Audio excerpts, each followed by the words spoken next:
चलिए अपने आत्मा के ज्ञान और ध्यान की ओर।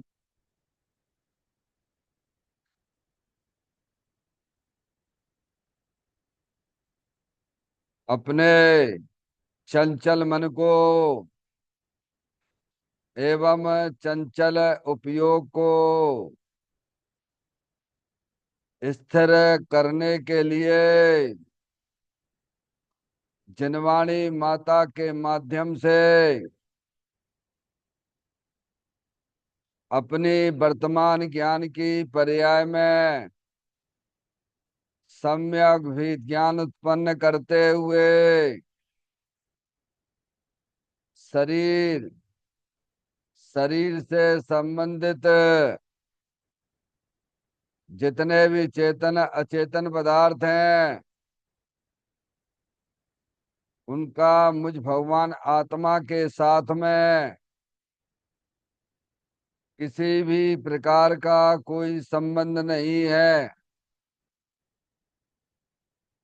इस प्रकार समस्त पर पदार्थों में अपने संबंध की वृत्ति को छोड़ते हुए अंदर में जो अखंड ज्ञान ज्योति स्वरूप भगवान आत्मा है उसमें ही वर्तमान पर्याय का संबंध जोड़ते हुए कि मेरा यह भगवान आत्मा सदा काल शरीर आदि पर पदार्थों से भिन्न एकमात्र अखंड ज्ञान ज्योति स्वरूप है। ऐसा अपने आप को जानो और ऐसा ही अनुभव करो कि वर्तमान में ही मेरा यह भगवान आत्मा शरीर आदि पर पदार्थों से भिन्न एकमात्र अखंड ज्ञान ज्योति स्वरूप है।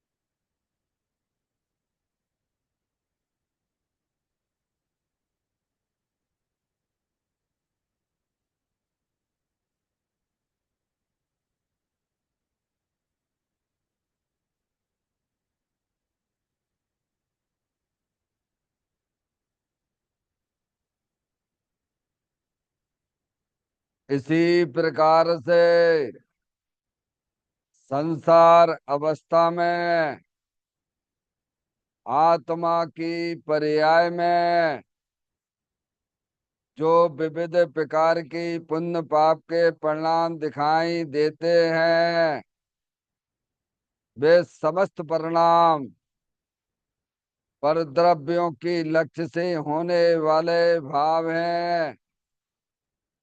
वे हमारे आत्मा का स्वभाव नहीं है।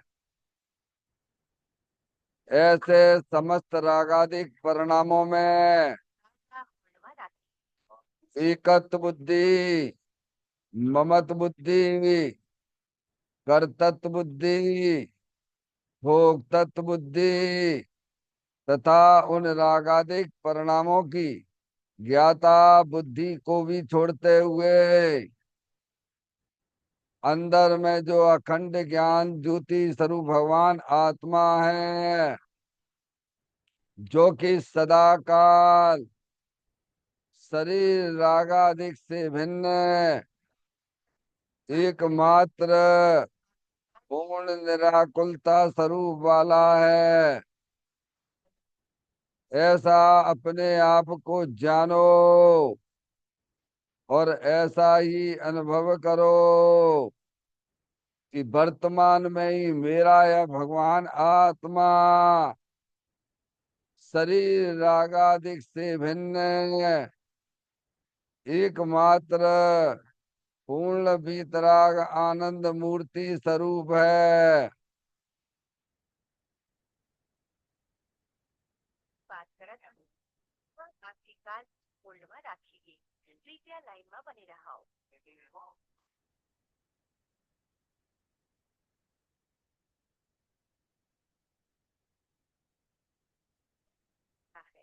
પ્રીતિયા લાઈન પર બની રહી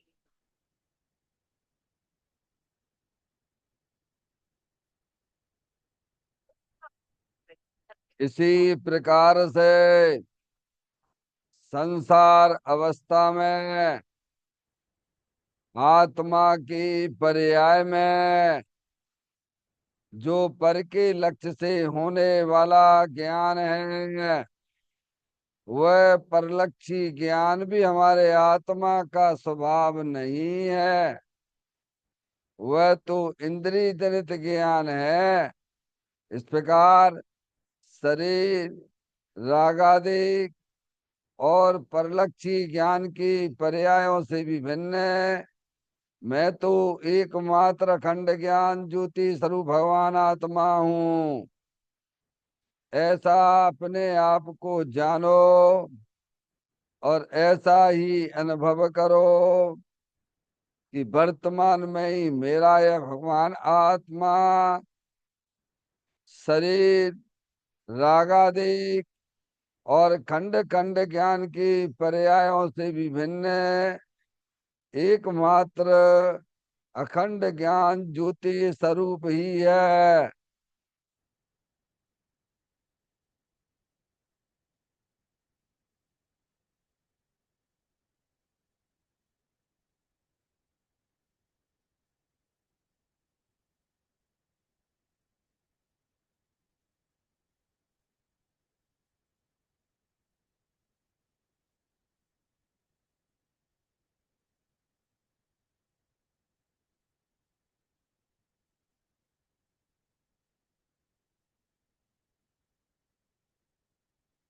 तरप करम, भाप करम, नो कर्म रहित शुद्धात्म स्वरूपो हम। मेरा ये भगवान आत्मा सदा काल शरीर आदि के 9 कर्मों से भिन्न है। मेरा ये भगवान आत्मा सदा काल ज्ञानावरण आदि 8 कर्मों से भी भिन्न है। मेरा ये भगवान आत्मा सदा काल मोह राग द्वेष भाव कर्मों से भी भिन्न है। इस प्रकार द्रव कर्म, भाव कर्म, 9 कर्म, तीनों कर्मों से रहित मैं तो एकमात्र परम पवित्र शुद्धात्म स्वरूप हूँ। ऐसा अपने आप को जानो और ऐसा ही अनुभव करो कि वर्तमान में ही मेरा यह भगवान आत्मा तीनों प्रकार के कर्मों से रहित एकमात्र परम पवित्र शुद्धात्म स्वरूप है।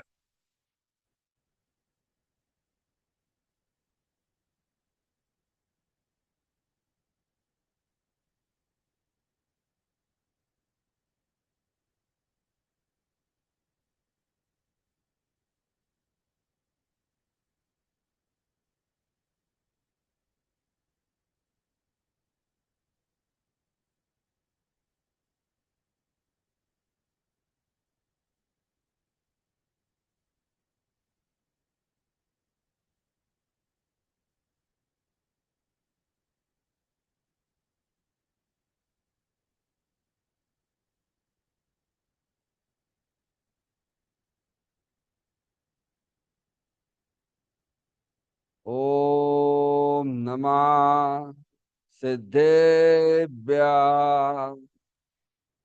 ओम नमः सिद्धेभ्य। ओम नमः सिद्धेभ्य। ओम नमः सिद्धेभ्यः चिंतामणि सम स्वयं का चैतन्य तत्व महान है।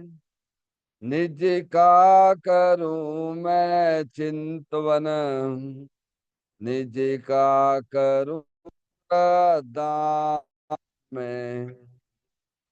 शुद्धा तुम्हारी देव है जो गुण अनंत निधान है।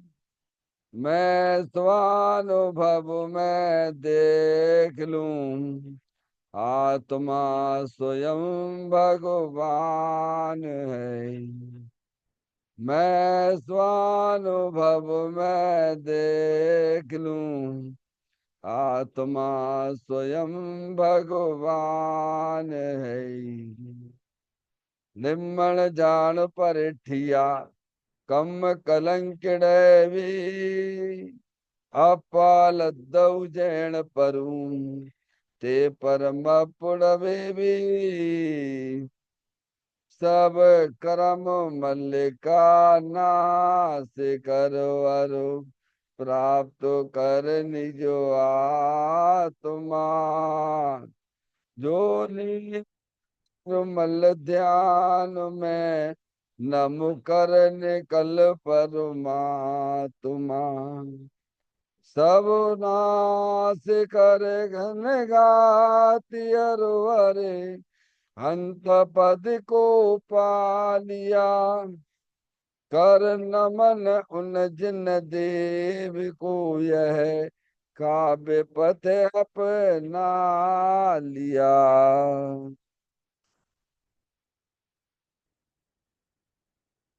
श्री योगसार जी नामक परम आध्यात्मिक ग्रंथ स्वाध्याय हेतु में विराजमान है। आज से 1400 वर्ष पहले इस महान पवित्र ग्रंथ की रचना दिगंबर संत योगेंद्र महाराज जी हुए हैं। उन्होंने इस महान पवित्र ग्रंथ की रचना की और उन्होंने इस ग्रंथ का नाम योग सार जी रखा। योग सार जी का सीधा सा अर्थ है मुक्ति के मार्ग में योग का मतलब जोड़ होता है। किसका किसके साथ में जोड़ करना। तो अर्यंत परमात्मा कहते हैं कि अपनी वर्तमान शुद्ध ज्ञान की पर्याय का अंदर में जो अपना त्रिकालिक ध्रुव भगवान आत्मा जो कि सदा काल द्रव्य कर्म भाव कर्म नौ कर्म से रहित एकमात्र अखंड ज्ञान ज्योति स्वरूप है। ऐसे गायक प्रभु परमात्मा में अपनी वर्तमान शुद्ध ज्ञान की पर्याय का संबंध जोड़ने का नाम योग है, जिसे शास्त्रीय भाषा में सम्यक दर्शन सम्यक ज्ञान भी कहते हैं। और उस चैतन्य भगवान आत्मा में ही अपनी वर्तमान पर्याय को मग्न कराना, लीन करना, स्थिर करना, उसे सार कहते हैं, यानी सम्यक चारित्र कहते हैं। तो योग सार क्या हो गया? सम्यक दर्शन, सम्यक ज्ञान, सम्यक चारित्र वाली निर्मल पर्याय, पवित्र पर्याय जो अपने आत्मा के आश्रय से प्रकट होती है, इसे यहाँ योग सार कहते हैं। और इसे ही अरियंत परमात्मा मोक्ष मार्ग कहते हैं और इसी का नाम धर्म है। देखिएगा योग सार ग्रंथ के माध्यम से हम और आप यहाँ पर 66वें नंबर की गाथा का स्वाध्याय कर रहे हैं, जिस गाथा का मूल विषय यह है कि तत्व ज्ञानी विरले होते हैं, यानी आत्म अनुभवी। तत्व ज्ञानी का मतलब आत्म अनुभवी जीव बहुत कम है, समझिए आप। क्योंकि जो आत्म वस्तु है ना, वो अमूर्तिक है, अरूपी है, वो इंद्रिय ज्ञान का विषय नहीं है। समझ में आए? उसे तो जिनवाणी माता के द्वारा आप ज्ञान करके उसकी पहचान करके उसका आप अनुभव कर सकते हैं। और दुनिया में कोई भी आपको अपनी आत्मा का ज्ञान नहीं करा सकता है। एक जिनवाणी माता ही आपको अपने आत्मा का ज्ञान कराने में समर्थ है। अब यहाँ जिनवाणी सुनने वाले कितने जीव आते हैं, अब देखिएगा आप। जबकि दिगंबर ग्रंथों में ही आत्मा के वास्तविक स्वरूप का विवेचन आया है, इसीलिए विरलता है। पहले तो जनवाणी सुनने वाले, तत्व की बात सुनने वाले, अध्यात्म की बात सुनने वाले, समझ गए नहीं आप, बहुत कम है, बिरले हैं। और उसमें भी उनके ज्ञान में ये बात जम जाए कि जो अरिहंत परमात्मा कह रहे हैं कि अपनी जो चेतन आत्म वस्तु है वो सदा काल शरीर से भिन्न है। अपनी जो चेतन आत्म वस्तु है अंदर एक कर्मों की रचना है, उससे भी आत्म वस्तु भिन्न है। और जो परिणामों में जो निरंतर आकुलता दुखरूप परिणाम होते हैं, परलक्षी भाव होते हैं, वे आश्रव तत्व हैं। और उनसे तीनों से भिन्न अपना चेतन भगवान आत्मा अमूर्तिक अनंत शक्तियों से भरेलो ऐसा भगवान आत्मा वो आत्म वस्तु है। ऐसे पहले सच्चा ज्ञान करना तुम्हें, उसके बाद ये ज्ञान के नेत्र खुलेंगे। क्या कह रहे भैया? हम्म? समझ गए? ज्ञान का नेत्र जब खुलता है, जब वस्तु स्वरूप का सच्चा ज्ञान होता है, तब उसके ज्ञान में ये श्रद्धा और ज्ञान होता है कि अरे मैं तो चेतनेश्वर भगवान आत्मा हूँ। ऐसा उसे अनुभव होने लग जाता है। समय में आप अपने घर के लिए जाओगे तो रास्ते का ज्ञान होना चाहिए कि नहीं होना चाहिए? केवल ज्ञान से ही काम चल जाएगा कि श्रद्धान भी आना चाहिए कि यहाँ इसी रास्ते से जाएंगे तो अपन अपने घर पे पहुंच जाएंगे? तुम्हें ऐसे ही अपन को अपने चेतन घर में आना है। अपन चेतन आत्म वस्तु है ना, जानने देखने वाली अरूपी आत्म वस्तु है ना। समझ गया? अब आपको अपने घर में आना है। अपना घर कौन सा है? चैतन्य वो अपना घर है। अब उसमें आने के लिए बात की जा रही है। क्या कह रहे हैं? बात समझ में आ रही है भाई? ये कठिनता क्यों है, ये दुर्लभता क्यों है? क्योंकि जो आत्म वस्तु है वो अनादि काल से हमारे ज्ञान से ओझल रही है। समझ गए नहीं आप? ज्ञान में भूल चल रही है। समझ गया? ज्ञान ही जब सच्चा नहीं है तो उसका श्रद्धान भी कैसे होगा? भाई घर पे जाने के लिए पहले कोई ज्ञान करा, भाई साहब इस रास्ते से आप चले जाइए और आपका घर वहां मिल जाएगा। और आप उसकी बात को स्वीकार कर लीजिए, ये वास्तव में सही कह रहे हैं, ऐसा आप श्रद्धान करिए। समझ में आया भैया? और फिर आप चलिए आप, तो आप अपने घर पहुंचोगे कि नहीं पहुंचोगे बोलो भैया? ऐसे ही कह रहे हैं कि तत्व ज्ञानी बहुत विरले हैं, क्योंकि तत्व की बात मिलना है बहुत दुर्लभ हो गई है, दुर्लभ हो गई है। दिगंबर धर्म में भी जो वास्तविक धर्म है उसकी बात करते ही नहीं है। समझ में आए? दिगंबर धर्म में भी, दिगंबर धर्म में ही है, ध्यान रखना। दिगंबर धर्म में ही काय समय आत्मा का वास्तविक वास्तविक स्वरूप आया है। और उसमें भी बहुत मिलावट चल रही है, बहुत गड़बड़ चल रही है। आपको सही जगह आ जाना ये आपका महान पुण्य का उदय है।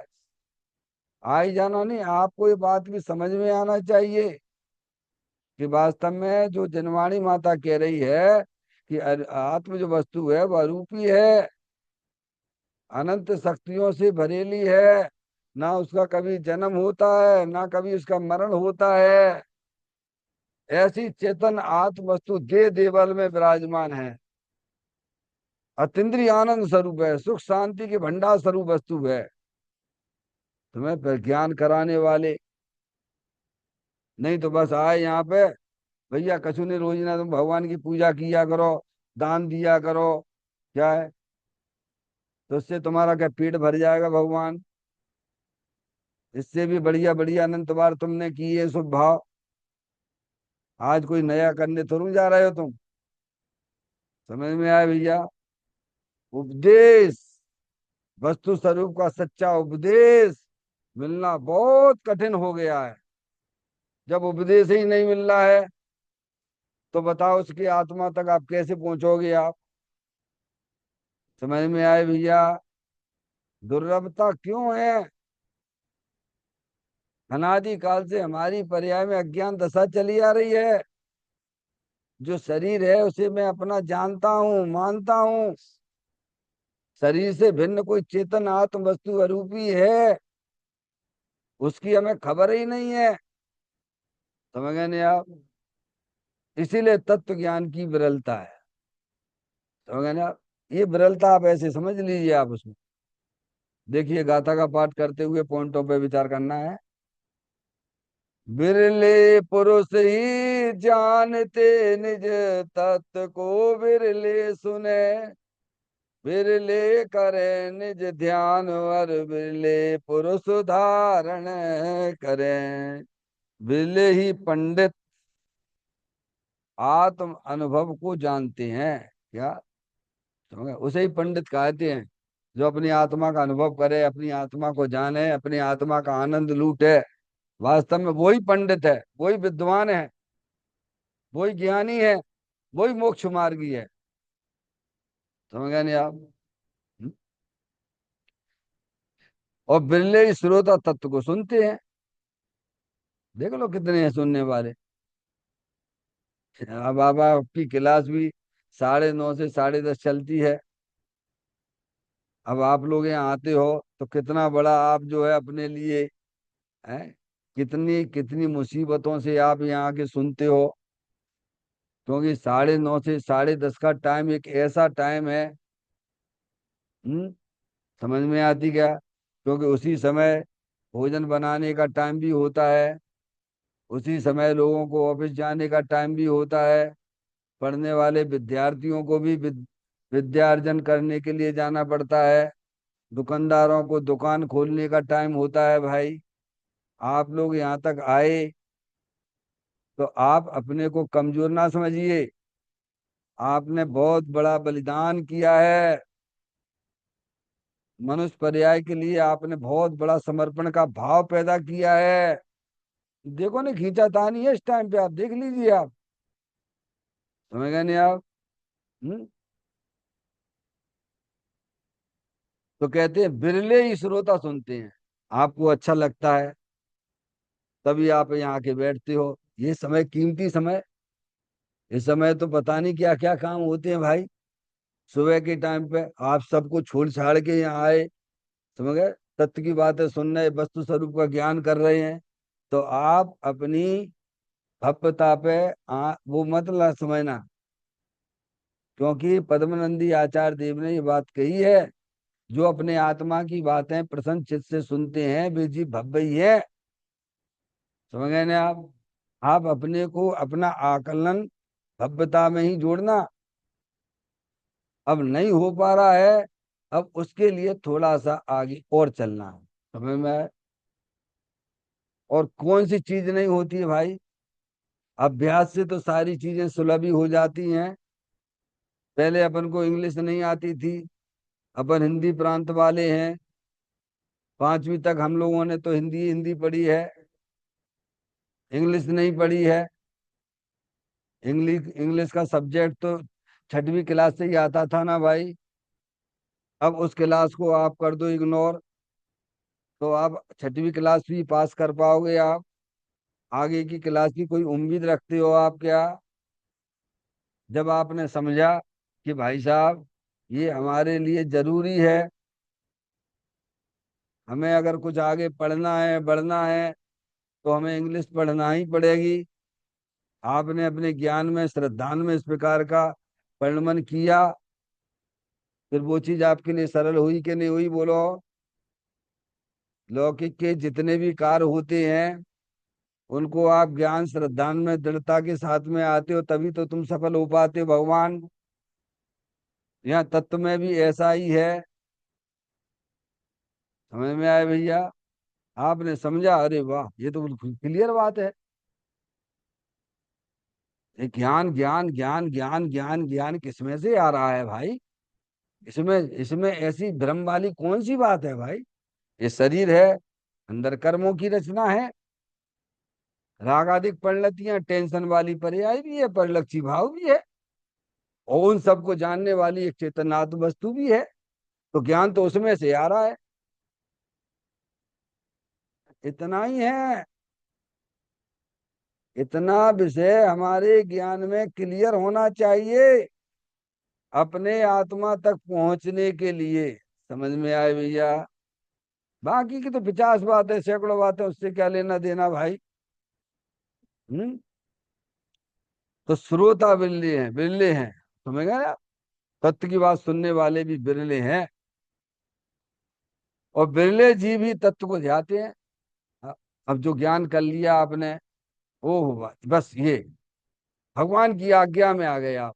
ओहो, समझ गए? अब आप कहीं भी बैठे रहिए, आपके ज्ञान में पक्का हो गया, श्रद्धान में बैठ गया। अब आप कहीं भी रहिए, मुझे तो एक ही काम भगवान ने बताया है, अंतर्मुख होके अपने चेतन भगवान आत्मा का आनंद लूटना। तो पुण्य तुम्हारे पीछे पीछे भागेगा कि नहीं भागेगा? बोलो, बोलो, भागेगा कि नहीं भागेगा? तुम जब तक पुण्य के पीछे भागोगे तो तुम्हें पुण्य भी नहीं मिलेगा और धर्म भी नहीं होगा। जो आत्मा का सच्चा ज्ञान करते हैं उनके पुण्य भी पीछे भागता है, और आत्मा का अनुभव भी हो जाता है। अब आप सोचिए कि आपको क्या अच्छा लगता है। समझ में आ गई नहीं बात? जैसे किसान है, खेती करता है, हम्म, तो उसे दाने भी मिलते हैं और भूसा भी मिलता है। कोई किसान भूसे के लिए करता है क्या? आप जितने भी धार्मिक कार्य करते हो तो काय के लिए करते हो? पुण्य कमाने के लिए करते हो क्या? पुण्य यानी भूसा, पुण्य यानी भूसा। समझ में आती है बात? वंदना, समझ में आती बात? अपने आत्मा के पीछे भागो, जो नहीं किया है उसे करने का सोचो। तो तत्व ज्ञान जब निर्णय हो जाता है, जब ज्ञान श्रद्धान में बैठने लगती है, तब वह आत्मा फिर कहीं भी रहकर, भेद ज्ञान की ज्योति जल गई ना, तो कहते बिरले जीवी तत्व को ध्याते हैं। अब समझ गए? भगवान का आदेश तो ये है, निरंतर अपने चेतन भगवान आत्मा का आनंद लेते रहिए आप, बस। और एक दिन आप ऐसे ही करते रहोगे तो एक दिन आप पर्याय में परमात्मा भी हो जाओगे। बोलो भैया, यही करने का उद्देश्य है हमारा, कोई दूसरा है क्या? हम्म। हमारा एक ही उद्देश्य है, जन्म मरण का अभाव करना, दुख रूपी पर्याय को मेट के अतीन्द्रिय आनंद में झूलना। क्या? जैसे कल वंदना कह रही हमको तो गंदगी बिल्कुल पसंद नहीं है। क्या कह रही थी? बिल्कुल गंदगी पसंद है हमको, तो स्वच्छता में रहना पसंद है। ज्ञानी कहते हम भी यही काम करते हैं, हमें भी स्वच्छता ही पसंद है, हमें गंदगी बिल्कुल पसंद नहीं है। तो कौन सी गंदगी? अरे तुम्हारी गंदगी तो समझो भगवान, तुम्हारी गंदगी कौन सी है? ये मोर आग देश से तुम्हारी गंदगी है भगवान, और तुम्हारा आत्मा अनादिकाल से उसी में रह रहा है, और तुम्हें अच्छा लगता है। बाहर की गंदगी को तो तुम कुछ कर ही नहीं सकते हो, तुम उसे छू सकते नहीं हो, हटा सकते नहीं हो। तुम तो बेका है अहंकार करते हो कि मैंने सफाई कर दी, अहंकार करते हो। जो तुम कर सकते नहीं उस पर तो तुम वजन देकर बात करते हो, और जो तुम कर सकते हो उस पर ध्यान नहीं देते हो। हैं? समझ में आई बात? ज्ञानी ये काम करते, वेद ज्ञान साबु भयो, समरस निर्मल नीर, धोबी अंतर आत्मा धुवे, निज गुण चीर। ये करते हैं ज्ञानी। ज्ञानी गंदगी में रहना बिल्कुल पसंद नहीं करता है। ज्ञानी को मालूम है ये मोर आग देश की गंदगी ही वास्तव में गंदगी है। कहा ना, मलिन भाव का है ना। आचार्य कुंकुन देव ने 72-73वें नंबर की गाथा में नहीं कहा है, मोर आग देश के परिणाम मलिन है, विपरीत है, स्वभाव से विपरीत है, दुखदाई है, संसार के कारण है। और तुम मेरा छाती से चिपकाए बैठे, ये लड़का हमारा, लड़की हमारी, ये दुकान हमारा, मकान हमारा। क्या? किसको चिपका के बैठे हो? मूराग देश के परिणामों को। परद्रव कहाँ चिपटता है तुम्हारे? परद्रव तो परद्रव में है ना। परद्रव से जो प्रेम किया जा रहा है, परद्रव को जो अपना माना जा रहा है, उसको तुमने छाती से लगा के बैठे हो भगवान। वही तो संसार का कारण है ना। हम्म? तो गंदगी हटाना है तो वेद ज्ञान की ज्योति जलाइए। अंदर भगवान आत्मा स्वच्छता का भंडार है। या, मैं शुद्ध था और शुद्ध हूँ और शुद्ध ही मैं रहूंगा। रोज ना सुनते हो सवेरे सवेरे उठ के? सुनते हो बेटे? कौन बोलता है ये? ये कचड़े की गाड़ी बोलती है। इंदौर में कचड़े की गाड़ी बोलती है। स्वच्छ था, स्वच्छ है, स्वच्छ ही रहेगा मेरा इंदौर। ज्ञानी कहते हाँ मैं शुद्ध था, शुद्ध हूं और शुद्ध ही रहूंगा, मैं आत्मा हूं। क्या? ऐसी अंदर से आवाज आना चाहिए कि मेरा भगवान आत्मा तीनों काल शुद्ध है, कभी अपवित्र हुआ ही नहीं है। अरे पर्याय में अपवित्रता आई है, कोई बात नहीं, मैं तो शुद्ध जब जानूंगा तो मेरी पर्याय में भी अशुद्धता निकल जाएगी और मैं पर्याय में भी स्वच्छ हो जाऊंगा। अरे भैया, तो कहते बिरले ही तत्व को धारण करके स्वानुभवी होते हैं। बिरले पुरुष हैं, उन्होंने ध्यान ज्ञान में अपना बैठा लिया, आत्मा का अनुभव किया। अरे अब तो बस यही करना है, चाहे जंगल में रहो, चाहे घर में रहो, चाहे मंदिर में रहो, चाहे कहीं भी रहो, इतना ही पर्याप्त ज्ञान है। क्या? जीव जुदा पुद्गल जुदा, यही तत्व का सार, बाकी सब जाको विस्तार। ऐसा धारणा ज्ञान में लेते रहते हैं ज्ञानी, बस उसी को बनाए रखते हैं, मस्त रहते हैं।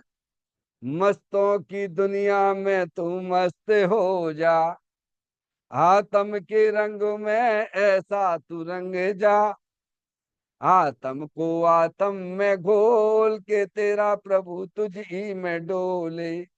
अरे क्यों जाता गिरना रे, क्यों जाता काशी, घट ही में है तेरे घट घट का बासी। और तुम्हें क्या जरूरत है संवेद शिखर जी जाने की भैया? पारसमणि, हम चले जाएंगे, कुछ फ्री हमको टिकट दे दे ना, खाने पीने की व्यवस्था कर दे तो दाल भर, ऐसे उचकते उचकते जाएंगे तो पुण्य भी नहीं होगा। धर्म की बात है तो छोड़ देना। समझ में आया भैया? भिखारी हो एक नंबर के। फ्री मिल जाए सब, खाने का फ्री मिल जाए, रहने का फ्री मिल जाए, यात्रा फ्री मिल जाए, फिर देखोगा कि कैसे चेहरा प्रफुल्लित हो जाता है। वहां जाके करते क्या? लड़ाई झगड़ी तो करते हो, राग द्वेष और तीव्र और कर लेते हो उठा के, खन्ने ते मंद और तीव्र करके बैठ जाते हो। कौन सा तुम्हें धर्म हुआ? कर्म धर्म तो छोड़ो, पुण्य भी नहीं होगा। चलिए, देखो भाई, अगला पॉइंट पे विचार करते हैं।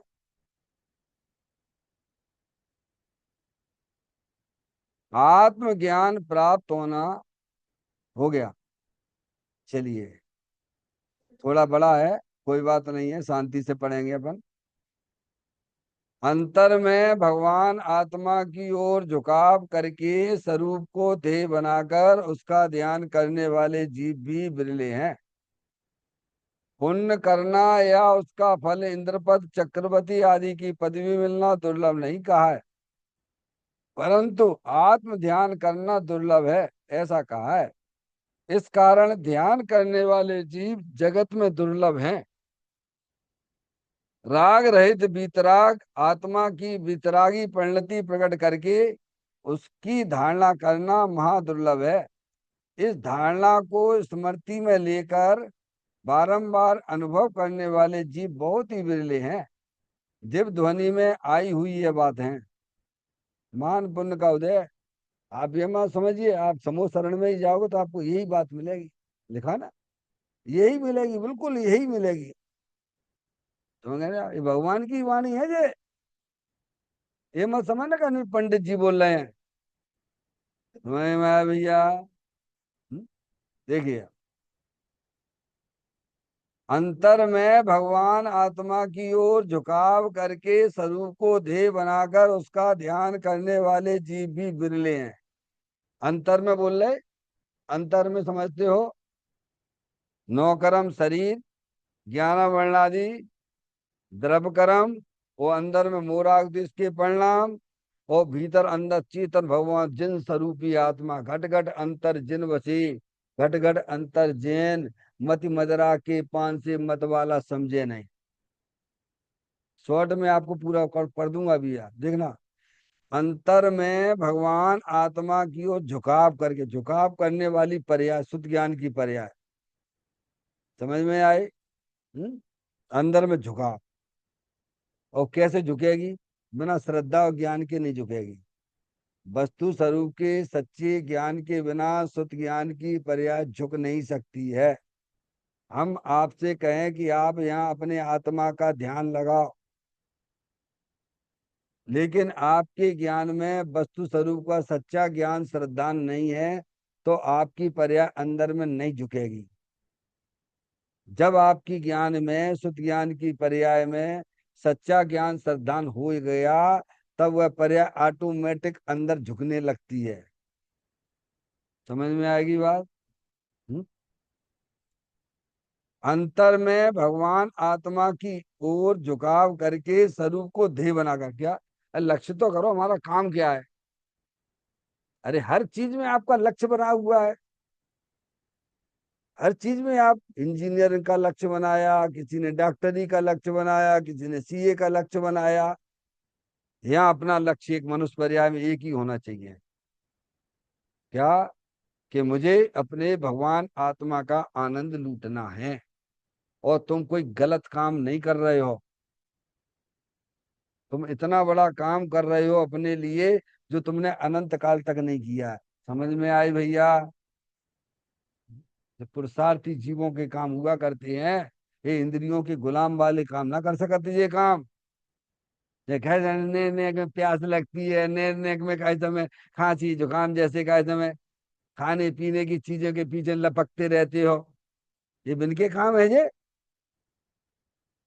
कितना बड़ा बलिदान दे के ज्ञानी कितना बड़ा पुरुषार्थ अंदर जागृत किए बैठा हुआ है, सबको तिलांजलि दे के बैठता है, तब आत्मा का ध्यान होता है। तब उसकी पर्याय, शुद्ध ज्ञान की पर्याय अंदर में जाके काम करती है?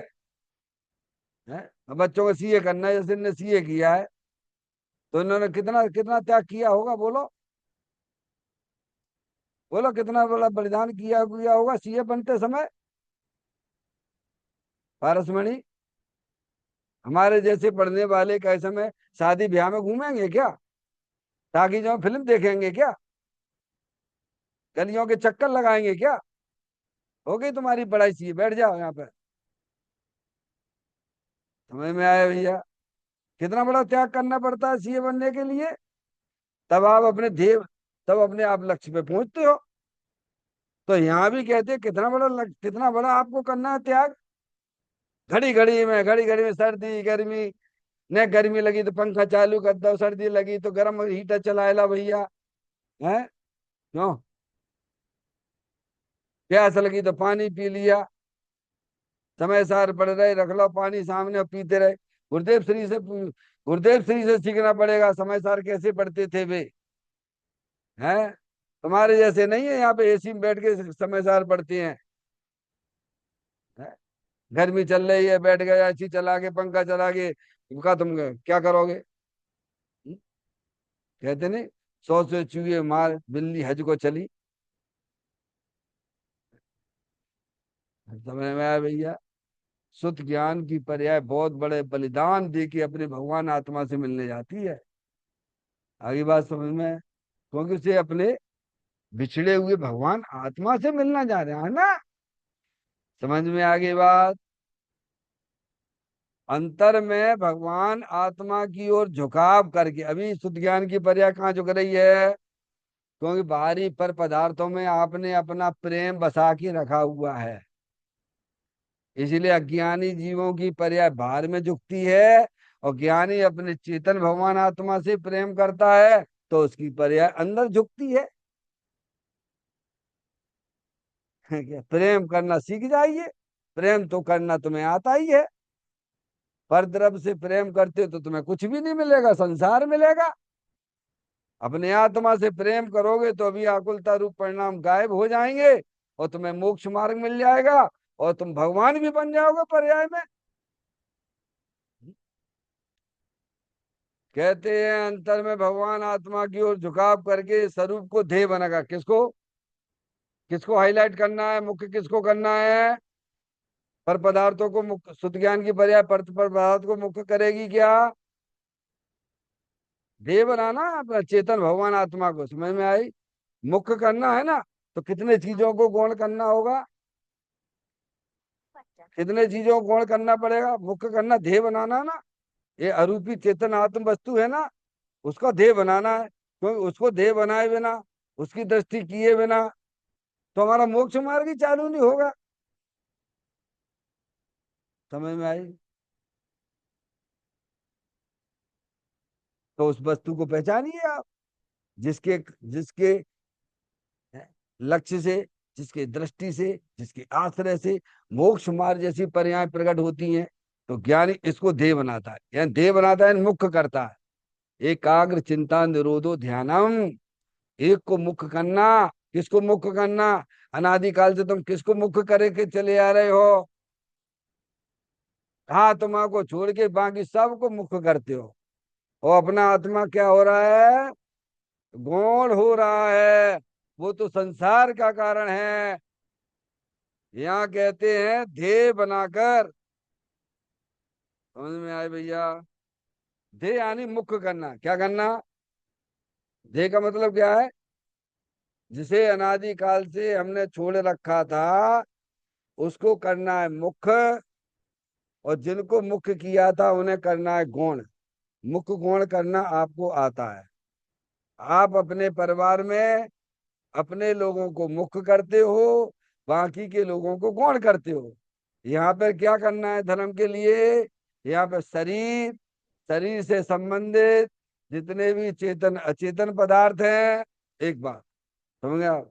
अंदर में जो रागादिक परिणतियां हैं, समझ नहीं आई? उन सबको क्या करना है? उन सबको करना है गौण।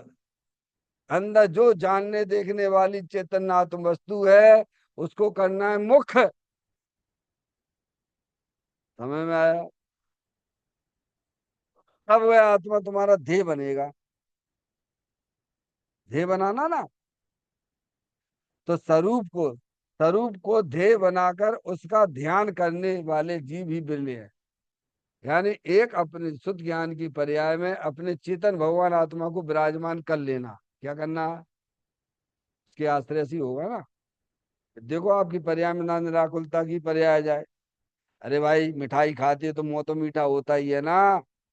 अपना अतीन्द्रिय स्वरूप भगवान आत्मा का जब आप दृष्टि करोगे तो नियम से, गारंटी से तुम्हारी पर्याय में अतीन्द्रिय आनंद आएगा। अब छेड़ाला तो यही कहते हैं, जब ही जिए आत्म जाने, तब ही जिए शिव सुख। सिर्फ भगवान जैसा आनंद मिलता है। कैसा? कपड़ा पहने पहने। क्यों भैया? तुम्हारी एक्सरे वाली मशीन कपड़ा पहने पहने तुम्हारे अंदर की हड्डियों का फोटो खींच लेती है कि नहीं खींच लेती है? तो तुम्हारा ज्ञान इतना कमजोर है, वो जड़ होकर भी कैसे में अंदर का फोटो हड्डियों का खींच के दे देता है? तो तुम्हें ज्ञान की पर्याय इतनी कमजोर है क्या? क्या तुम अपने आप को निर्वस्त्र नहीं देख सकते हो क्या? वस्त्र रहित नहीं देख सकते हो क्या? वस्त्र वस्त्र में है। समझ में आया भैया? शरीर शरीर में है, कर्म कर्म में है, राग राग में है, और अपना चेतन भगवान आत्मा। ऐसा ही बात है ये धर्म के लिए। अब देखना, पुण्य करना या उसका फल इंद्रपद चक्रवर्ती आदि पदवी मिलना दुर्लभ नहीं कहा है। धन कन कंचन राज सुख सबई सुलभ कर जाए, दुर्लभ है संसार में एक यथार्थ ज्ञान। एक यथार्थ ज्ञान वस्तु स्वरूप का सच्चा ज्ञान। समझ में आए? वही वास्तव, ये तो सब चीजें हैं। काक चक्रवर्ती की संपदा, इंद्र सरी के भोग, काक बीट सम गिनत है सम्य दृष्टि लोग। ये बाहर के जितने भी बड़े बड़े पद हैं, वे सब आपके शुभ भाव पुण्य के उदय से मिलते हैं। ये कोई नहीं, तुम अनंत बार प्रधानमंत्री बन चुके हो, एक बार नहीं अनंत बार बन चुके हो। अरबपति खरबपति टाटा बिरला से बड़े बड़े, टाटा बिरला तो तुम्हारे नौकर थे वे। समझ में आया? तुम उस दौड़ में मत जाना। समझ में आ गई बात भैया? हम्म? एक बार अनंत बार बन चुके तुम, अब उधर क्यों जाना? अब स्वभाव के लिए क्या लालायित रहना? हम्म? नहीं, स्वभाव तो तुम्हारे पीछे पीछे घूमेगा भाई। तुम तत्व का चिंतन करोगे, विचार करोगे, अपनी आत्मा की तरफ बढ़ोगे, तो स्वभाव तो तुम्हारे पीछे पीछे घूमने लग जाएगा। कहते हैं पुण्य करना उसका फल इंद्रादिक चक्रवर्ती आदि की पदवी मिलना दुर्लभ नहीं कहा है, परंतु आत्म ध्यान करना दुर्लभ, ये दुर्लभ चीज है क्या? अपने चेतन भगवान आत्मा से मिलना ये दुर्लभ है। हाँ, बच्चा एक बार फेल हो जाता है क्लास में, तो स्कूल में क्लास में बैठने में उसे शर्म आती है। आती है कि नहीं आती है, बोलो भैया? हैं? हम सब फेल्यूअर हैं। इतनी इतनी शर्म लज्जा रखो अपने ज्ञान में कि प्रभु हमने ये काम नहीं किया, अब मैं यही काम करूंगा। समझ में आए भैया? तब अपना आत्मा मिलता है। जिसको व्यवहार का पक्ष है उसे तो आत्मा से अरुचि है, हमने कल ही पढ़ लिया था अपन ने आपने। जिसे व्यवहार का पक्ष है, व्यवहार की रुचि है, उसे आत्मा की रुचि नहीं है। अभी तो उसका वही व्यवहार ही व्यवहार बोलता रहता है। समझ गए नहीं आप? तो कहते हैं आदि की पदवी मिलना दुर्लभ नहीं का, परंतु आत्म ध्यान करना दुर्लभ है क्या? ये अपने चेतन भगवान आत्मा से मिलना, अपने आत्मा का आनंद लेना, ये दुर्लभ है। अंतर्मुख होके अपने चेतन भगवान आत्मा से मिलना ये दुर्लभ है। ये काम करो आप, यहाँ घर पे मंदिर में बैठ के अभ्यास करो। हम तो आपको इसीलिए 7 मिनट का अभ्यास कराते हैं। आप उसमें बैठो तो और ना बैठो तो, हम तो अपने लिए बैठते हैं भगवान। हमें तो अपने भगवान आत्मा से मिलना भैया। हम ये ना देखते हैं एक आया कि नहीं आया, क्या है क्या नहीं है। समझ में आया भैया? अपन अपने टाइम पे आते हैं, अपना काम करते हैं, पर लक्ष्य से जनवाणी नहीं करना। समझ में आएगी भैया? फिर देखिए आप, ऐसा कहा है, इस कारण ध्यान करने वाले जीव जगत में दुर्लभ हैं, दुर्लभ हैं। कोई विश्वास करेगा कि भाई साहब जिसके लिए तुम बाहर घूम रहे हो, रुपया पैसा कमा रहे हो, स्पर्श इंद्री रसना इंद्री के विषयों में चक्कर लगाते रहते हो, अरे उसे क्या तुम उधर पीछे भागते हो? तुम यहाँ देखो ना, तुम्हारा आत्मा अतीन्द्रिय आनंद स्वरूप है। तुम आनंद के लिए घूमते हो ना, तो आनंद तो तुम्हारे घर में ही पड़ा हुआ है, तेरे पेट में ही पड़ा हुआ है। अरे तुम आनंद स्वरूप ही हो भगवान। जिनवर देव की बात का विश्वास तो करो। क्या? बोलो कितने जीव होंगे विश्वास करने वाले, बताओ? सब बस कमाओ, रुपया पैसा कमाओ, कमाओ कमाओ कमाओ, मर जाए कीड़े बनेंगे उसी में जाके। क्या? ओए रुपया पैसे की जो बात है, ये केवल जो है मनुष्य पर्याय में ही है, ध्यान रखिएगा। ये तिर्यंच गति में कोई रुपया पैसे का कोई काम नहीं है। नरक में भी रुपया पैसे का कोई काम नहीं है। अरे देव गति में भी रुपया पैसे का कोई काम नहीं है। और ये मूर्ख रुपया पैसे के पीछे भागता है। क्या? भाव बढ़ाना भैया, सबसे बड़ा, सबसे बड़ा, सबसे बड़ा रुपया। ये मनुष्य पर्याय में 11वां प्राण कह देते इसे। समझ गया? रुपया पैसा का ना त्रियंच गति में कोई इसका वो है, ना न देव गति में, और ना नरक में, बताओ? सोचो। समझ में आया भैया? सब काम छोड़ के ये काम करना। तुम चिंता मत करो, तुम्हारे पास तो इनकी तो ढेर लगेगा। अरे तुम चक्रवर्ती हो जाओगे तो तुम उसकी तरफ नहीं देखोगे भगवान, तुम उसकी तरफ ना देखो, बाहरी पदार्थों की तरफ मत देखो। इतना शुभ भाव तुम्हारी पर्याय में होगा कि बाहर में इतने अनुकूल अनुकूल संयोग मिलेंगे। समझ गया? मन से तैयार हो भाई। कहते हैं इस आदि पदवी मिलना दुर्लभ नहीं कहा, परंतु आत्म ध्यान करना दुर्लभ है, ऐसा कहा। इस कारण ध्यान करने वाले जीव जगत में दुर्लभ हैं। फिर देखिए आप, राग रहित वीतराग आत्मा की वीतरागी प्रकृति प्रकट करके उसकी धारणा करना महा दुर्लभ है। कैसे? राग रहित में समझते हो, आपकी पर्याय में जो अशुभ राग, हिंसा के, झूठ के, चोरी के, कुशील के, परिक्रिया का जो राग है वो अशुभ राग है। भगवान की पूजा के, भक्ति के, दयादान के आदि के शुभ राग हैं। और उनके पीछे भगवान आत्मा पीतराग आनंद मूर्ति स्वरूप है। क्या कहा? ये राग रूपी परिणाम सब परलक्षी भाव हैं। इनकी रुचि छोड़ देना। क्या करना पहले? राग छोड़ने की बात नहीं है सबसे पहले जिनवाणी में। राग की रुचि छोड़, राग तो हमारे भावलिंगी संत मुनराज भी नहीं छोड़ पाए हैं। उनकी पर्याय में भी राग है। सम्यक दृष्टि बनने के लिए सबसे पहले शुभ अशुभ भाव की रुचि छोड़ो। समझ में आए भैया? राग तो भूमिका अनुसार रहता है। हमारे तीर्थंकर आदि की पर्याय में भी राग रहा है। गृहस्थ अवस्था में वह ज्ञानी थे वे, लेकिन राग रहित होकर, यानी सब राग की रुचि छोड़ दो सबसे पहले। काम एक आत्मार्थी को दूजो नहीं मन रूप। तो कहते राग रहित बीतराग आत्मा की, अपना भगवान आत्मा है ना, शरीर 9 कर्म, ज्ञान वर्णादि 8 कर्म, मूल राग देश के परिणाम आत्मा की पर्याय में होते, शरीर में नहीं होते, कर्म में नहीं होती है।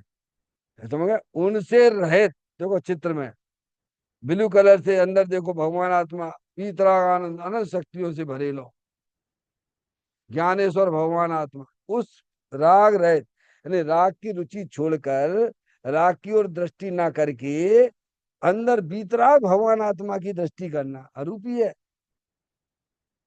कर सकते हो कि नहीं कर सकते? जो काम बोलो भैया। तुम्हें राग छोड़ने के लिए नहीं कहा गया। राग तो तुम्हारी पर्याय में रहेगा, तुम राग की पहले रुचि छोड़ो।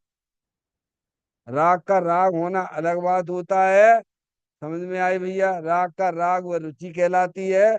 और राग तो ज्ञानी महाराज मुनराजों को भी होता है। समझ गए? राग रहित भगवान आत्मा बीतराग आनंद मूर्ति स्वरूप है। आपने रुचि छोड़ दी, चेतन भगवान आत्मा की रुचि जागृत की, तो उपयोग ऑटोमेटिक अंदर ही काम करने लगेगा।